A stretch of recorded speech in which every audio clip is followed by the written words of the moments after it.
Welcome back to another episode of Sanders Aquatics. Sadly, tonight, we don't have Bentley with us. He's got those days where school just kicks his butt and he's actually in bed already. So it's our early night. So we're not gonna have him here with us tonight. But we're gonna take you on a small tour of our fish room, what we have going on, and we're gonna go through. We're gonna feed all our fish together here, and I'm gonna show you what we got going, what we're feeding, and kind of how we're keeping these guys up. You're going to see the good, bad, and ugly. We have done zero prep for this video. I haven't cleaned the tank. I haven't done anything. And you're going to see some of the wins and some of the losses that we've had here in the process of doing this. We're still learning. I haven't bred this heavily ever. And a lot of these species, I'm still learning on how to breed them, how to get them to raise up their fry and do what I got to do. But we're going to start here. We're doing a lot of prepping to go through and get these guys going. I got a few props over here with us. I got some food and stuff that we're going to go through and feed tonight. So I preach a lot about high protein stuff. We go through and we feed a lot of bloodworms and a lot of brine shrimp. So we've got some frozen bloodworms that we go through. We basically just go through and get it unfrozen. We're going to feed some of our guys that we try to get to go through and breed here for us. So this tank here is our pygmy cory cat tank. These guys have made us a lot of eggs, and we've had some success keeping some of these babies alive. We've had a heck of a time trying to keep them alive. They don't need a whole lot. These are little bitty guys. We just put a few bloodworms down there in there for them. Gets them up and rearing and ready to go. They'll pop out some eggs here for us the next few days. This tank here is our Hillstream Loach tank. These guys haven't been doing the best here recently, and I'm not real sure what's going on with them. We just did a big, massive water change there for them the other day. These guys are real cool. Love these guys. They're awesome. Fun to watch. This here, I got a couple gorgeous, gorgeous male rams. And these guys, they have been fighting a fungal disease here for about a month. And I think I finally have them over it. But I got another group down there that's getting the same stuff. But I got a couple girls I'm going to go through and try to breed these guys with. I don't give them a lot of bloodworms. They seem to like the brine shrimp better. We got our gorgeous black angels down here. These guys have had 2 batches of eggs so far. I've let them go through and try to raise their own. Haven't had a lot of luck with it. They've eaten both sets there. We're actually going to do a video on them bringing up their babies. And if you ever get them to that point, they're phenomenal parents. But a lot of our tanks, like this particular tank here, we propagate a lot of Amazon swords. If you can't tell, this thing is plumb full of it. We got some babies that are growing out over here. I got some that melted on me. I actually bought those and they ended up melting out on me. I got a bunch of them starting to grow out, and they're starting to go through and propagate pretty good for me. Down here, we got our tiger barbs. I sadly made a mistake here, and I tried to get some different color variations of tiger barbs, and it caused way too much aggression in this tank. And these are the guys that made it out of it alive. I had regular tiger barbs, and I got some albinos, and I've only got the 4 of them left, and I lost some of my jades. I had a pretty nice school of these guys. And we've got some babies that we got out of these guys. I'll show you them here in a minute. We've got a group of rams over here that we're going through, and we're trying to get these guys to breed, but they have sadly picked up the same fungal disease that the other one had, and we're treating them, trying to get them better. It's going to take a little while.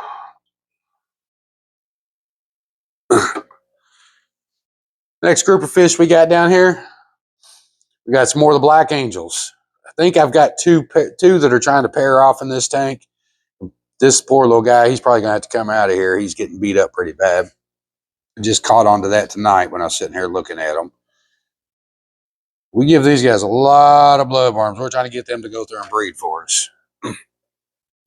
We got 2 different schools over here. I got longfin black phantom tetras in here. I love any longfin variation of a fish. I got the longfin leopard danios in here. You guys have probably seen videos on where we've gone through and bred these guys, but we keep them plumb full of bloodworms and brine shrimp.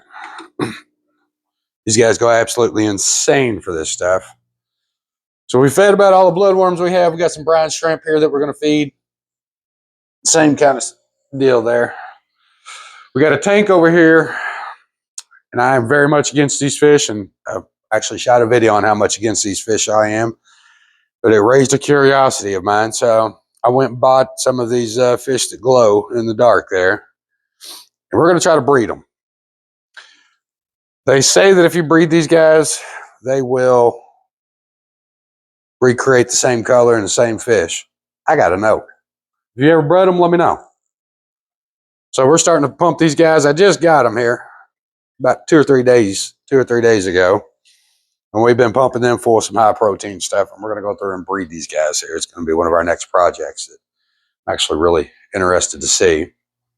We're going to hit these other tanks again. Give these guys a little more high protein over here. Same thing here with our hill streams and our angels. Hit our rams again one more time.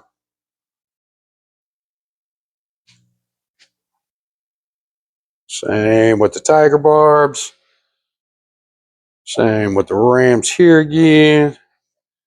Same with the angels there again. And with these guys here. And down here, we got a pair of Brichardies. These guys have brought out and populated a whole lot of babies there for us. They haven't had a batch here since we've moved them over. We took them out of their last tank and moved them over here, and they have not had a batch of babies since then. But we got a bazillion of these annoying pest snails that are in this tank. They've never bothered a batch of eggs that I've had come out of here. But we'll move on here. A couple of the other tanks that we got. We're going to get into a little more basic food. Just got some regular old fish flake. So down here, we got our Turkana Jewels. You see Big Papa out there. He's with all his babies. It's about time for these guys to come out of here. But this is the last batch that they had out. Papa's a big old bully, and he does not like me getting in there messing with his babies. But we go through, and we just get these guys a whole boatload of food, and they're going to go absolutely insane because that's just what they do. Big Papa's going to come out and get him a bite. I don't know where Mama is. She must be hiding right now. Man, he's pretty, isn't he? So down here, I'm trying to get this to not be a green water tank anymore, so I've been leaving the light off on it. This tank here is got a whole bunch of baby Praecox rainbows in there. We used green water to go through and grow these guys out. It works really, really well. I had a lot of trouble getting these babies to grow out, and I've perfected it with a green water tank. But I've also used a bunch of mystery snails in here, and they've been populating like crazy in there too. The only problem with a green water tank is you have no idea what's in there. You can't hardly see anything. Kind of stinks, but it is what it is. I get a lot of babies out of there. This here is our Turkana Jewels that we have. These are actually for sale. We are not selling to the public at the moment. We are selling solely to pet stores. We got one albino in here. That one's going to be a future breeding project for me. These guys are actually at the points. You can see your girls are real bright and orange.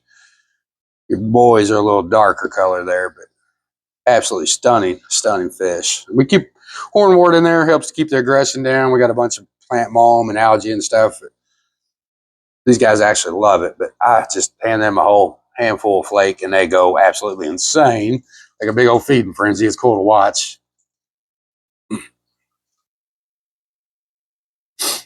They never, after about 5 minutes, have any leftover food anywhere in this tank. These guys are big, hungry fish. But we'll move on here. We're going to go through. We're going to give these guys actually some flake over here because this has got a bunch of our gouramis that we hatched out of the last batch. There's a bunch of these guys in there too. We go through and give them a whole bunch, and there's a bunch of them annoying pest snails in there too. So it allows me to basically feed these guys too much. Because the pest snails I know are going to clean up behind there for me. We're going to stop at this tank over here. This is a small tank, and honey, you're probably going to have to zoom in on this. This is our Black Phantom Tetra babies that we had the other day. And I had about 100 of them in there this morning. I came home this morning, and I have got probably 30 or 40 of them swimming around in here. There's not very many of them left. I don't know what I did wrong. You can see some of the babies swimming around in there. But for some reason, I lost a bunch of fish. Unfortunately, when you're going through and you're keeping fish, it just happens. It's part of raising fish. You're going to lose some, especially when you're breeding at this, trying to breed at this kind of level. And I am very, very inexperienced. I haven't done this much at this size. But we're going to keep moving forward here. We've got wherever I put my flakes, there they are. When you start getting this many tanks, you got to count which tanks you fed and which ones you haven't. This tank down here, I actually had a big old catastrophe, and I'm heartbroken over it because I didn't catch it fast enough. But if you look in here, I have 2 female rams in here that I intentionally pulled off to the side. I've got this girl, a big old fat balloon one in here somewhere. She's a big old bully, apparently, because I had a whole boatload of Brashardi babies in here, and they killed every single one of them before I caught it. Looked in there one day and realized I had very few baby Brashardis in there, and I caught out what I had left. But we've got a bunch of mystery snells that are bred out here as well. They're absolutely everywhere. But the mystery snells help to keep the tank cleaned up, and of course you can propagate them and get them up and going too. These filters are intentionally off because I got one air pump here that has gotten absolutely insanely noisy, and you couldn't even hear me talk right now if I had it running. So I had to shut it off here for the video. Our next tank we have here is a school of Pracox rainbows we're raising up. These are some of the babies that we pulled out of our green water tank. These guys are growing up. If you've ever tried to raise up any kind of rainbow fish, they take forever to grow up. And if you'll notice, my amazing wife, she goes through and she gets involved with this a lot. You see these stars on the side of the tank. She's not super fish knowledgeable, but she's gone through and she's learned what tanks to feed. So I'm marking with it because we'll feed these tanks 3 times a day. So these babies, we're trying to get them to grow up. We'll mark this there for her so she knows to feed while I'm sitting at work. Inside of this tank here, we have a big old fat ugly male pleco in here. This big boy, I'm gonna get him to come out here for us. He's gonna get mad at me. Come on, big dog. Yeah, maybe he's going to. Get out of there. No, he's not. He ain't going to want to come out. There he is. This guy, we've had 3 different girls in here with him, and each one of them is not with us anymore because he's a big mean bully. So he gets to live out the rest of his life cleaning up after babies, as opposed to making some babies for me. See, we're going to move on down here some more. We got our Brashardi tank, all of these guys. So in here, this was a cool, neat little surprise. So if you guys have watched any of our videos, we used this tank to go through and breed tiger barbs. We had some eggs that came out of it. We thought we lost all of them. They all fungused over. I did a terrible job, apparently, and didn't do a real good job. Wasn't the end of the world, because if you look, we got a whole bunch of tiger barb babies in there. We weren't expecting it. I was actually going to set this up to put some other fish in there. I was going to move them baby turcanas you saw down there with Mama and Papa. Going to put them down here in this tank. And then I noticed that we had a whole bunch of tiger barbs. Surprise, it was a win. I've told you about quite a few losses that we had here tonight, but these guys were actually a win. We've just been feeding them some crushed flake. You got a wet hand here, hang on. Trying to show y'all the bristle nose down there. We just use some crushed flake, go through and crush it up real fine. These guys are big enough they can eat any of that. I put a little bit of extra in here. And one of our dual purposes that we run in a lot of these tanks is, if you notice, I've got some of my baby mystery snells that are in these tanks that go through and they help to clean up some of the mess there behind these guys that they don't quite get to. One of our next neat, cool things, and this isn't showing fish here tonight, so we are setting up a massive breeding area down here in the basement. I'm still in the middle of this build here. I've only found so many of these tanks that are half off, and my wife taught me to be a little bit savvy here, so I'm trying to be that person. But we're going to, when this is all said and done, we're going to have 27 fry rearing tanks that we're going to bring up, and we're going to try to do this. So come about June, July, we're going to go through and we're going to start basically selling to the public, and we're going to have a whole lot of fish up and ready to go. And if you've ever bred fish and tried to keep fish up, it takes you about 3 to 6 months before you have a fish that you've hatched out that is actually at that point that you can go through and sell it. But we're still a few months out. You know, it's February now, so we still got another 4 or 5 months, which is going to put us at about that point. But this tank should be done here within about the next couple of days. We'll have it set up, ready to go. Got a few of these here set up. We'll go there and set up a few breeding projects before we go to bed tonight. We'll get these 3 up and running. I intentionally went by 2 different pet stores on my way home, and I meant to get more airline tubing so I could set up all the rest of these and pick up as many of these half-off tanks as I could. And I forgot to get airline tubing. I was so focused on getting the tanks and getting this thing up and running here. But if you want to watch a cool video on how we kind of set these tanks, how we set these racks up, we got one out there for how to set up a rack for under $500. Thought it was a good video. Nobody seems to watch it though. But that's okay. So we're going to move on here. This tank here is absolutely plumb full of our baby Gouramis here.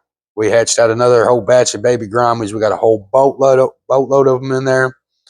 You're probably not going to see down on the bottom, but we got some pygmy Cory cat babies that are down here in the bottom. I've been putting eggs and stuff in here for these guys too, and we got quite a few of them in there as well. But we're taking these guys. We started them off on egg yolk. When we first hatch out our baby Gouramis, we feed them egg yolk. You want to watch how we do it? We got a video on how we made that happen, and you can go back and see that. It's pretty cool. Bentley was in that one. He had a good time with it. But these guys, we basically crush up a bunch of flake. They're at that point. They went from the egg yolk to some powder food, and then now we've actually got them on crushed flake. They'll start going through and growing real big real quick. I have to keep an eye on it to go through and pull the runners and whatnot out of there. But we keep big, heavy algae ball in here, a whole bunch of algae in there. Any of the tanks that we grow fry in, we try to keep a bunch of algae in. Down here, we got a whole boatload of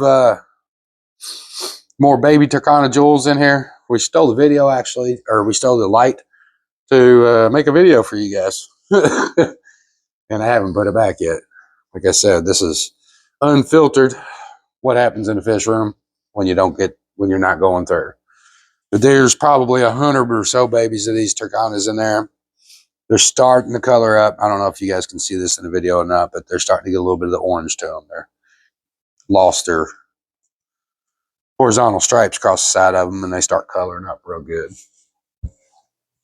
These guys here, this is a bunch of our Burchardies that we went through and we bred out. They're at a point they definitely need a bigger tank, but they're starting to get some of these their runners and whatnot, and we'll start selling these guys out.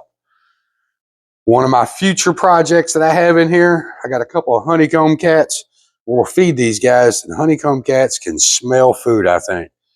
Because we're going to drop a whole bunch of food in here for these guys. And if you watch, our honeycomb cat sitting on top of our filter over here, he's going to come zooming up here in a second here when he starts smelling that food. There's a couple of them in here. That one lives right there, and then he goes absolutely crazy, and he just eats everything he can get a hold of. The other cats, they don't do it for some reason. I don't know why. He's cold, isn't he? If you know anything about breeding these guys, now would be a great time to go through and teach me, because I don't know what I'm getting into. I've seen one video on one kid that's done it and keeps all his secrets really close. This next tank here, this has got some fork-tail rainbows in it. Furcata rainbows, I think is something else that they call them. I set this tank up with a whole bunch of hornwort and stuff over here. My prey cocks will go through and they'll lay eggs in the hornwort and go through and get me babies. I have not had any luck out of these guys with that. So my next trip, once we get through and we get our rack up and running, I'm going to run some spawning mops in here. The spawning mops is how they say to go through and breed these guys. We're going to try it. We're going to give it a whirl and see what happens. It's going to be a good time. We're going to get these guys up and running here. Gorgeous, gorgeous. If you ever want a good nano fish, these guys are pretty. don't need a whole lot of room, and they don't get much bigger than what they are. So we got down here. This is one of our last tanks that we're going to show you here tonight. This is one of our guppy tanks.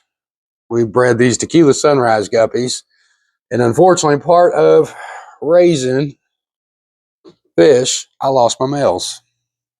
But not before I had a whole bunch of babies populated in here. And I let these little pest snails grow out in here so that, of course, same deal. I can overfeed pretty much. But there's a lot of babies in that tank. So tonight, we just gave you kind of a crash course on what we're doing, what we're showing. We unfiltered, unclean, done anything. We're just showing you the ins and outs and going through and basically feeding fish and what we have going on and how we're doing. If you've ever tried to start breeding this many fish just all the time and you have some tips and tricks and things that we can try, let me know. Like I said, I'm not the smartest guy when it comes to this. I do a lot of reading, and I refuse to not master something when I go through and try to do it. And I'm at that point that I'm trying to master everything that I can. I've gotten good with a lot of these fish. The Gouramis I can breed and I can grow them up. The Pracox rainbows, I'm good at growing them out. The Turkana jewels, I've gotten really good at these guys. Pygmy cories, getting there. Some of the tetras and barbs and things along those lines. I can get a lot of eggs, and I'm having a hard time getting over that hump with these guys. I may try another green water tank. I don't know. I haven't quite decided yet. But I don't like green water tanks because I can't see the babies. But I hope you guys enjoyed the tour. Some of the fish that we have here, what we got going on. We have another like 8 or 10 tanks upstairs or out in the garage that we keep a whole lot of other fish in that we go through and we breed out of as well. But hope you guys enjoyed this. You've been awesome. Thanks again for watching Sanders Aquatics. And I'm going to step into Bentley's Row. Like and subscribe.